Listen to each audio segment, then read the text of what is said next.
Yes, my screen is visible to all. Yeah. Yes. Okay, my voice is also clearly audible, no? Yes.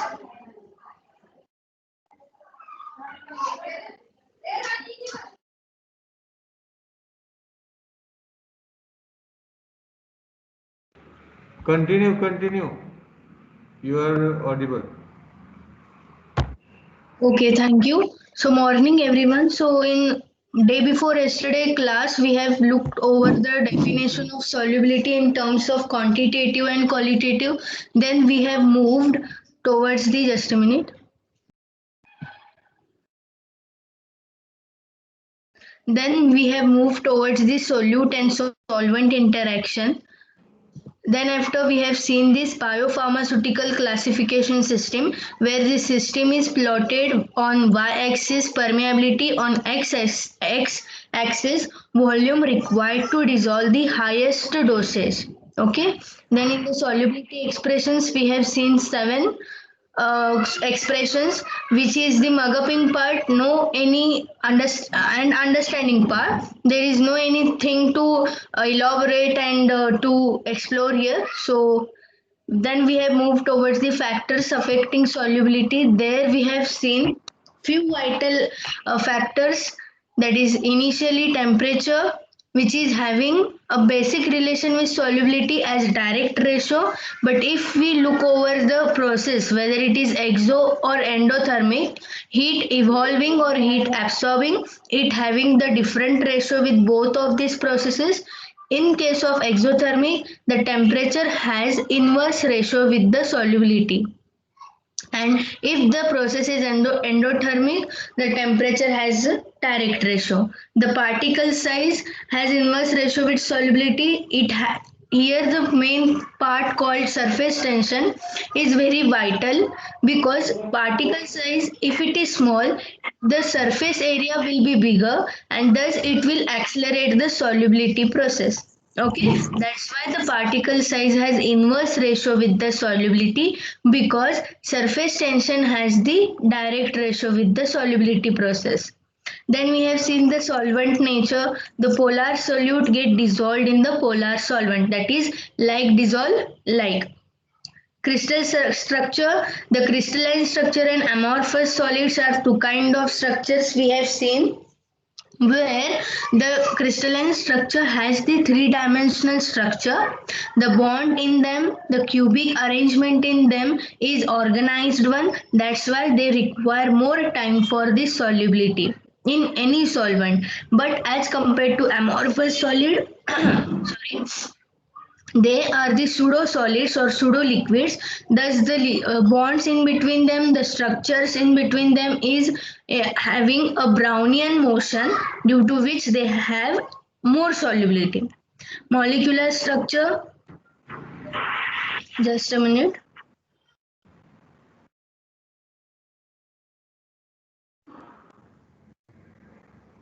Yeah, the molecular structure, the groups like hydrophilic and hydrophobic build within the molecule has the impact on solubility. Has the impact on solubility. The groups like hydrophilic, which means the lipid affectionate, if you are going to make reaction with the water lovable solvent, then it will form the micelles. But if you dissolve the hydrophilic substance to the lipid or the non-polar solvent, it will form the solute solvent interaction. Okay. Then we have seen this pH factor affecting, where we have gone through the Henderson-Hasselbalch equation, which is as follows: pH is equal to pKa plus log S minus S naught by S naught. It is for acidic, and subsequent equation it is for basic. Okay. Then we have seen the diffusion principle in the biology system, where we have seen the simplest definition of diffusion, which means the movement of particles from the region of high concentration to the region of low concentration. This movement is aided by, there are various actions through which this diffusion occurs. They are as follows: passive diffusion, active transport, pore transport, carrier mediated transport, and ion pair transport. So these are various ways or pathways through which the diffusion of drug occur in the physiological system or biological system of a human being. For example, by these pathways, we can observe the drug absorption through the GI tract or skin. Okay, the very first and majorly used pathway is the passive diffusion. Okay, the first ever definition of diffusion you have to quote here, and then you have to start with the passive diffusion. Okay, the diffusion definition will be the movement of particles from the region of high concentration to region of low concentration. The passive diffusion is most prominently used method. Nearly 90% of drugs get absorbed through this diffusion. Okay, the Fick's first law was proposed to elaborate this passive diffusion. Okay, which is as follows: minus dm by dt is equal to dsk by small h into cg minus cp, where dm by dt is the amount of drug absorbed per unit time, D is the dissolution constant, S is the surface tension, K is the partition coefficient, small h is the height or the thickness of cell membrane, Cg is the concentration of drug in the GI tract, and Cp is the concentration of drug present in plasma. Here I have elaborated a example which says if you are just a minute.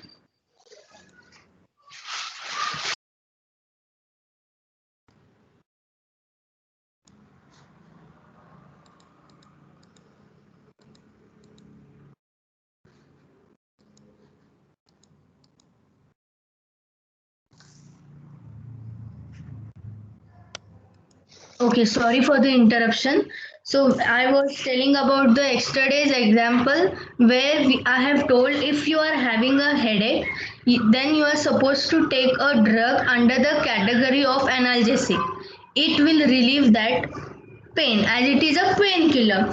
But if you are having a headache, after administration of the drug, after the disintegration and dissolution, by the help of blood it will move throughout the body. Okay, but it will locate the location of where there is the need of its action.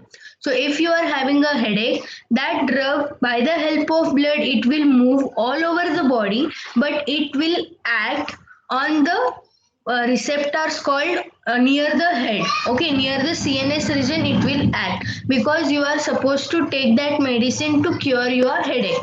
So here the CJ and CP are the similar terms which says that the concentration of drug in the GI tract is more as compared to concentration of drug in the plasma, because here you are administrating the drug to cure the digestive issues. So the concentration of the drug will be higher in the GI tract. This overall condition is said to be the sink condition, where the concentration of drug is more at the site where it is actually required as compared to the concentration in the plasma or blood.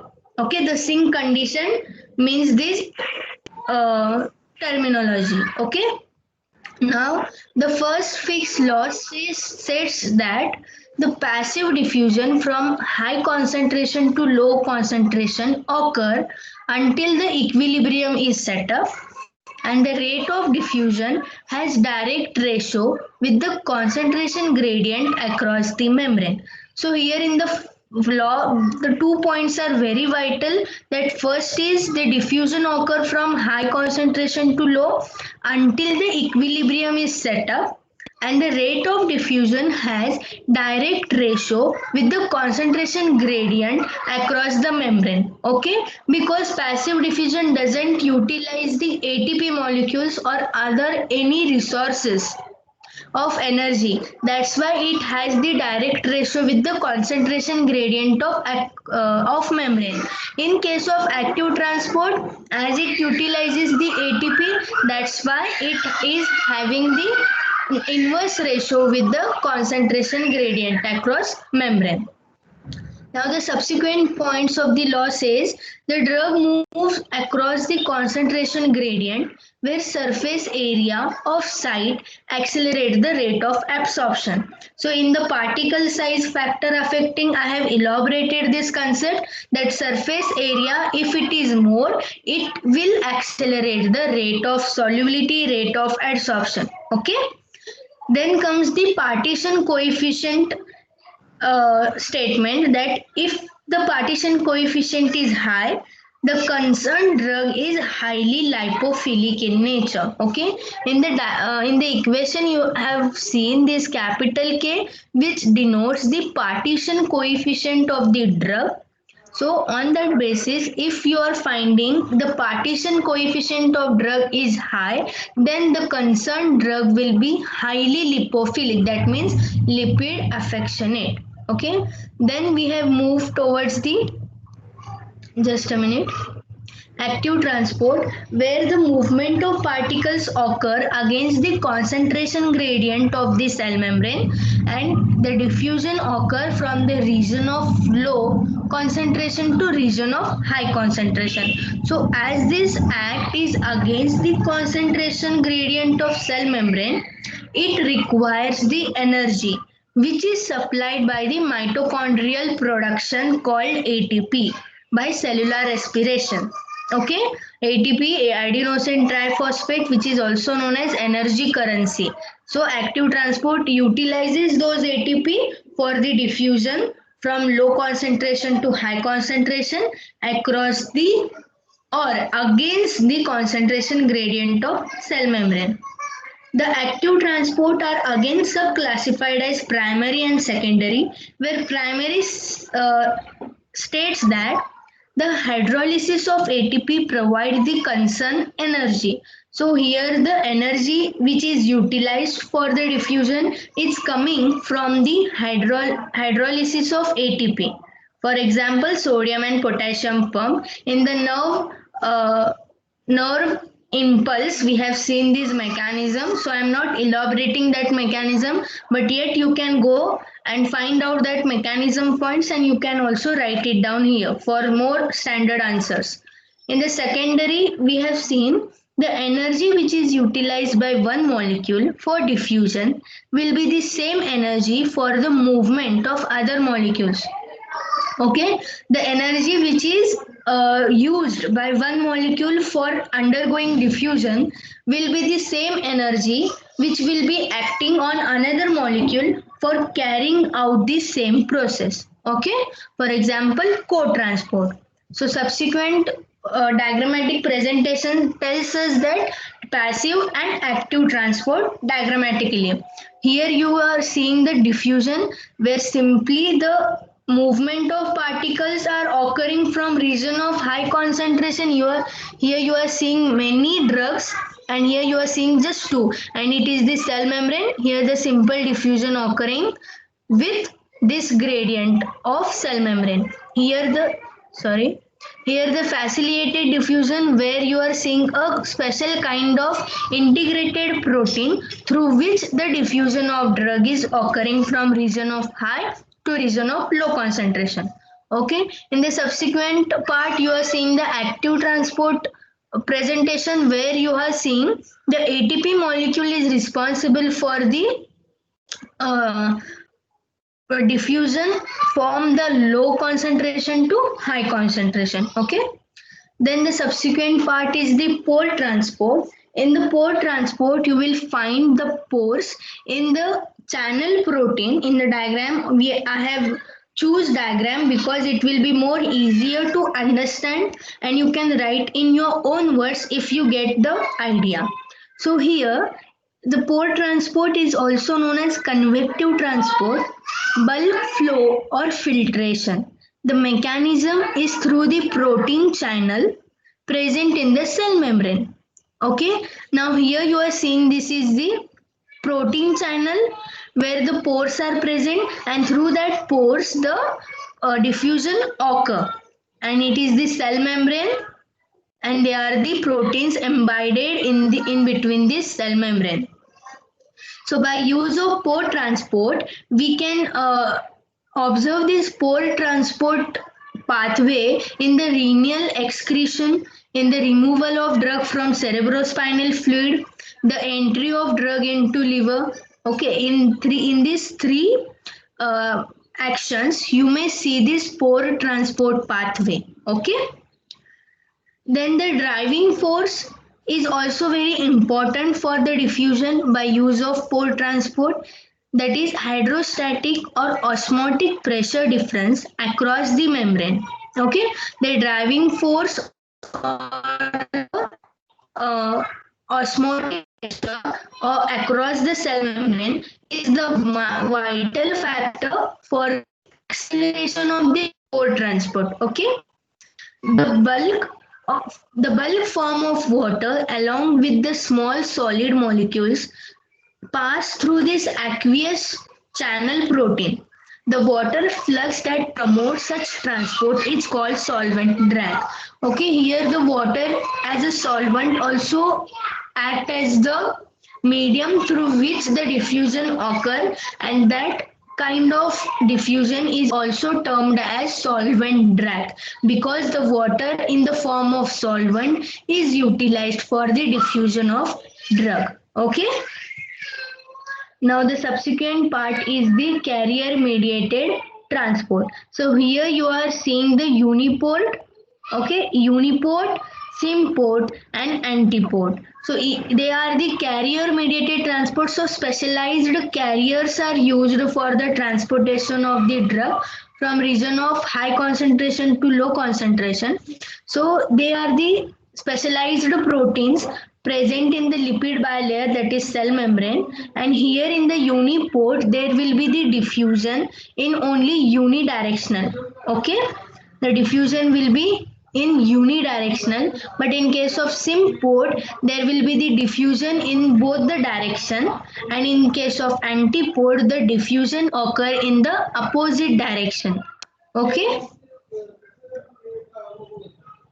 Yeah, it is all about the diffusion in the biological system. Now let's move to the solubility of gas in gas, solubility of gas in liquid, and solubility in liquid in solid. All that components we are going to see. So in the solubility of gas in gas, it is proposed by the Dalton's law of partial pressure. Okay, which states that the total pressure exerted by the mixture of non-reactive gases is the sum of the partial pressure of the individual gas. Okay, here the total pressure which is exerted by the mixture of non-reactive gases. Okay, the total pressure which is exerted by the mixture of non-reactive gases is what is the sum of the partial pressure of the individual gas present in that mixture. Okay, the Dalton's law states this statement, and it is mathematically expressed as the total pressure of mixture of non-reactive gases is equal to partial pressure of individual gases, that is P1 plus P2 plus P3 and so on at constant temperature. Okay, the Dalton's law states that the total pressure of the mixture of gas is sum of the partial pressure of each individual gas in simple statement. Okay. The subsequent part in the Dalton's law, you may write its limitations and its applications also. In the solubility of gas in liquid, it is defined as the volume of gas dissolved in unit volume of liquid to form a saturated solution. So in the solubility expressions, we have seen the percentage weight by volume, where we have seen the amount of solid solute dissolved in liquid solvent. Okay, in similar manner you have to quote this definition too, that the volume of gas dissolved in unit volume of liquid to form a saturated solution. It is the exothermic reaction. Okay. The factors like partial pressure, temperature, nature of solvent affects the solubility of gas in liquid. So to explore this solubility of gas in liquid, the Henry's law is proposed, which states that the solubility of gas in liquid has the directly proportional to partial pressure of gas at constant temperature. Okay, the solubility of gas in liquid is having direct ratio with the partial pressure of gas at constant temperature, because here the solute used is the gas and the solvent used is liquid. So the partial pressure of the gas is having impact on the solubility. Okay, the Henry's law utilizes that factor and proposes this statement that the solubility of gas is having direct ratio with the partial pressure of gas at constant temperature. Or in the modified manner, you can also write down that the partial pressure of vapor phase is proportional to mole fraction of gas in solution. So here both the conditions of gaseous are taken, that the partial pressure and the mole fraction of gas. Okay, the partial pressure of vapor phase, that means gas is having direct ratio with the mole fraction of gas in solution. So the solubility of gas in liquid is having impact by temperature, salting out and chemicals. Okay, just a minute.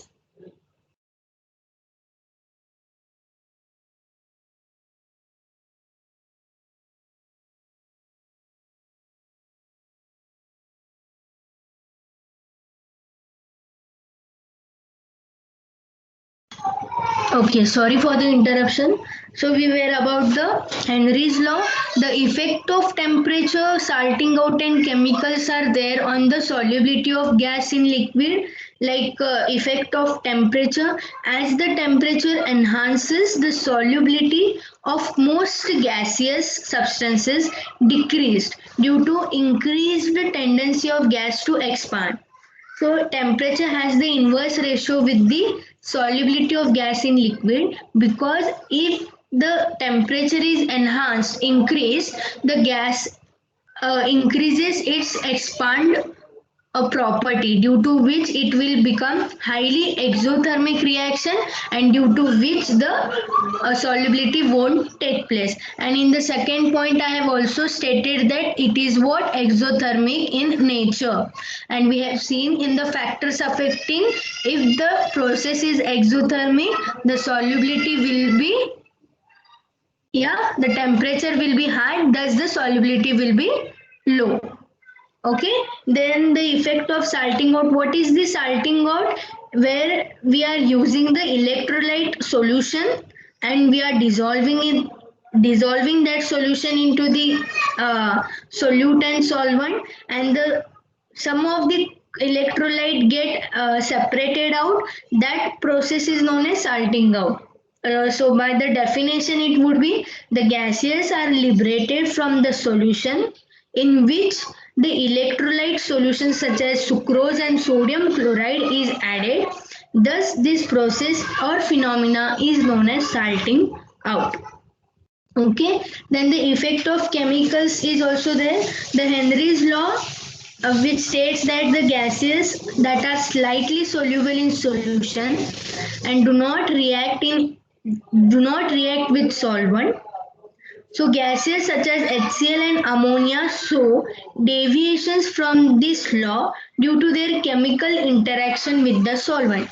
So the main limitations, or you can say the condition of Henry's law, is that the solute and solvent shouldn't have any reaction with them.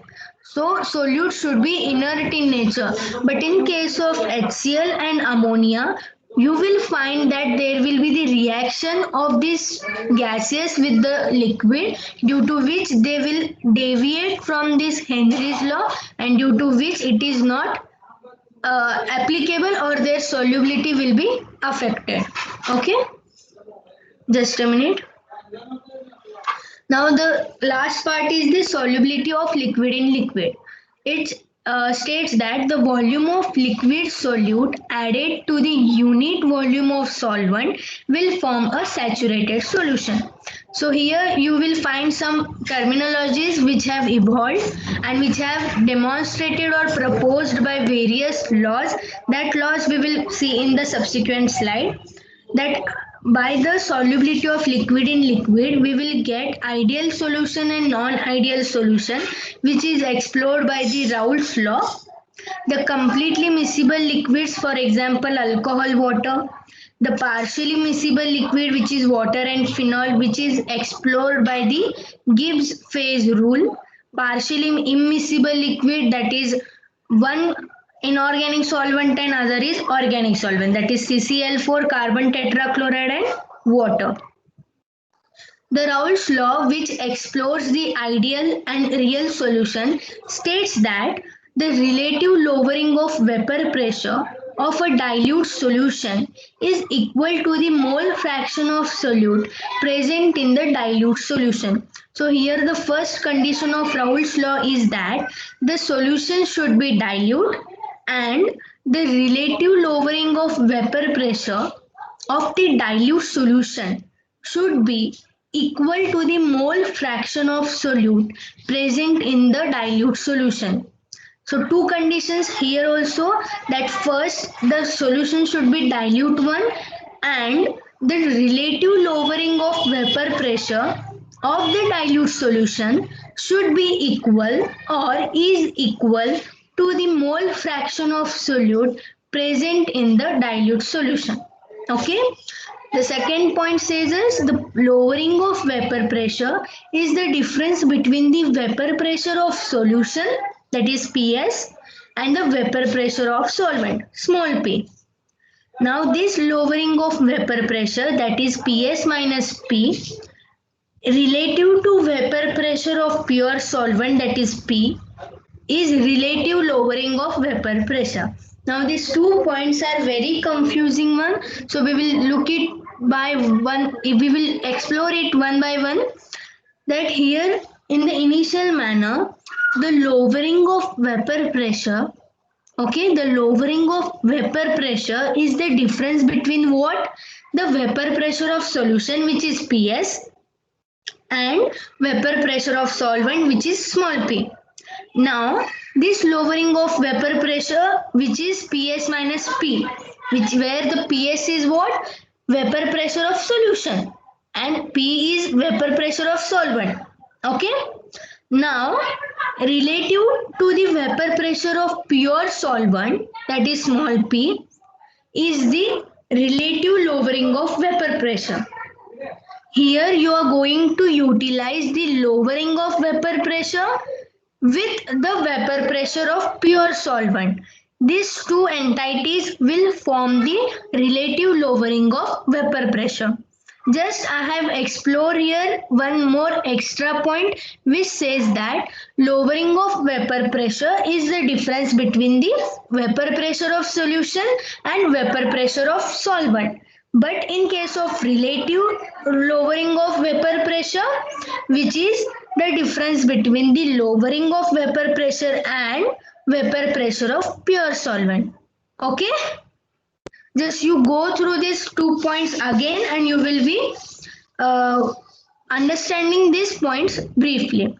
So by that 3 definitions, we can plot this equation. Okay.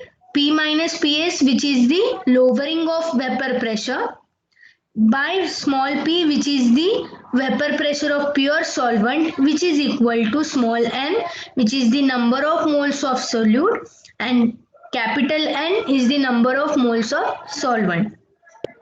The Raoult's law states that the relative lowering of vapor pressure of a dilute solution is equal to mole fraction of solute present in the dilute solution. So here the equation reflects the same definition. Okay. Now by use of this Raoult's law, the ideal and real solution is differentiated. That ideal solution obeys the Raoult's law because in ideal solution the molecule has the freedom of movement. When they mix to form a solution, neither heat is absorbed nor evolved. There is no contraction, no expansion when they are mixed together. Okay. So here the ideal solution is obeying the Raoult's law because when they are made reaction with the solvent, it will neither react with the solvent, neither from the heat is absorbed or evolved, neither they contract nor they expand, due to which they are obeying the Raoult's law. And the molecules in the ideal solution has the freedom of movement, and due to which they obeys the Raoult's law. For example, the compound of same functional group, hexane and heptane. In case of real solution which doesn't obey the Raoult's law, it deviates from all the above properties. That means if you are making the reaction with the real solution, you will find that there will be the heat generation. Okay, it will contract or expand, it will have few bonds with the solvent, due to which it doesn't obey the Raoult's law, and it will have the deviation which is negative and positive. The negative deviation is observed when the cohesive force is greater than the adhesive force, and positive deviation is observed when the adhesive force is greater than cohesive. Cohesive force is the force between the two like molecules, and adhesive force is the force between the two unlike molecules. Okay. Now the phase rule, which explains what the partially miscible liquids, for example water phenol system. The Gibbs phase rule states that the number of freedom of molecules depends on the number of components and the number of phase present in the solution. So it is the statement which I have personally quoted, because in any other book I haven't found very clear definition. So by the help of the equation, I have quoted this definition, which states that the capital F which is present in the equation is the freedom of molecules. The capital C is the number of components. The P is the number of phases present in the solution. So on that basis, I have quoted that the Gibbs phase rule states that the number of freedom of molecules depends on the number of components and the number of phases present in the solution, which in the mathematical form states that F is equal to capital C minus P plus 2. Okay, that the capital F is the freedom of molecule, capital C is the number of components, capital P is the number of phases present in the solution. Okay, thus on the basis of Gibbs, we have two component system, that is water and phenol system, three component system, water, methyl salicylate and isopropanol, where you will identify the impact of third substance on this water and methyl salicylate. Okay. Now the distribution law, which is also known by Ennis equation, which states that if we take two immiscible liquids A and B, they are what? Immiscible liquids by any proportion. They are not miscible with each other. That liquids we are taking in a beaker, and they form two separate layers. Sorry for the interruption. Please cooperate. Okay. Here in the distribution law, practically we are taking two immiscible liquids A and B in a beaker, and it is obvious that we are saying it is immiscible. That's why they are forming the two separate layers, which we are saying it is interfacial tension. Okay. So subsequent step we are doing that when a solute X, which is miscible in both the liquid added to the solution, it get partition between the layers. Okay, initially we have took two immiscible liquids in a beaker, forming two separate layers, and then we are trying to add the solute which is miscible with both the liquids. That solute will get partitioned in between those layers.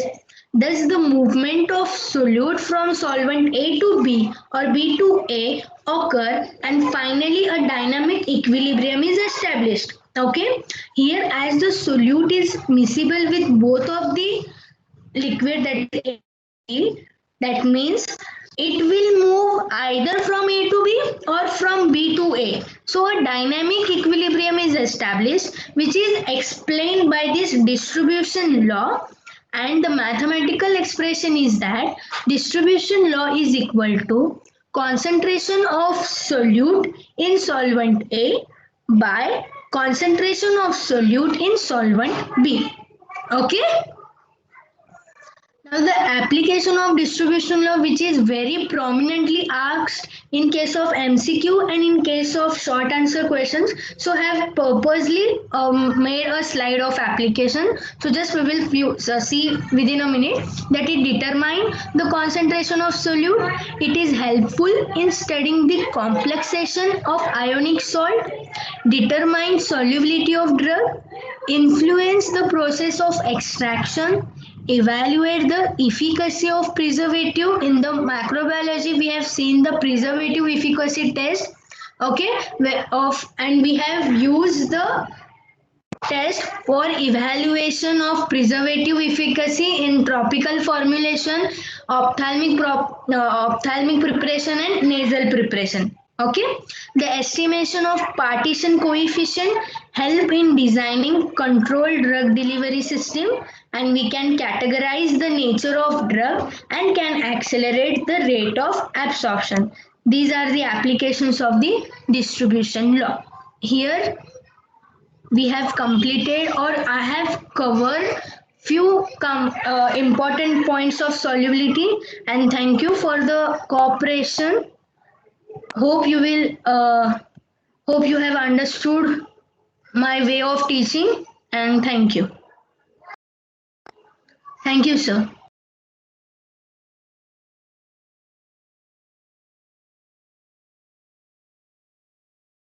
So,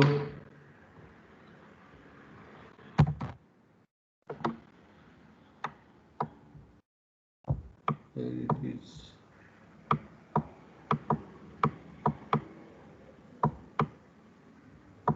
Number of students are 57. I am downloading it again.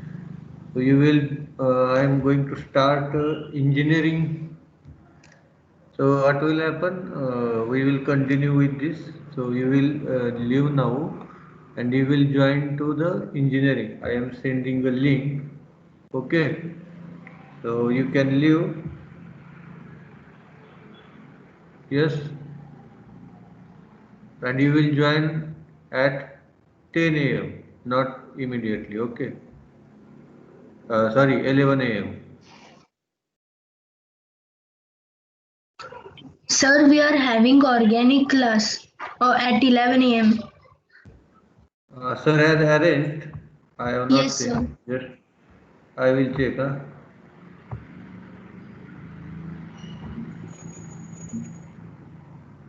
Teams. Yes.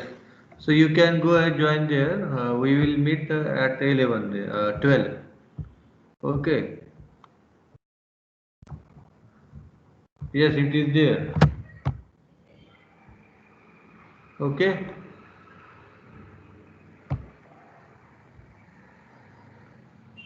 Yes, sir. Join organic class.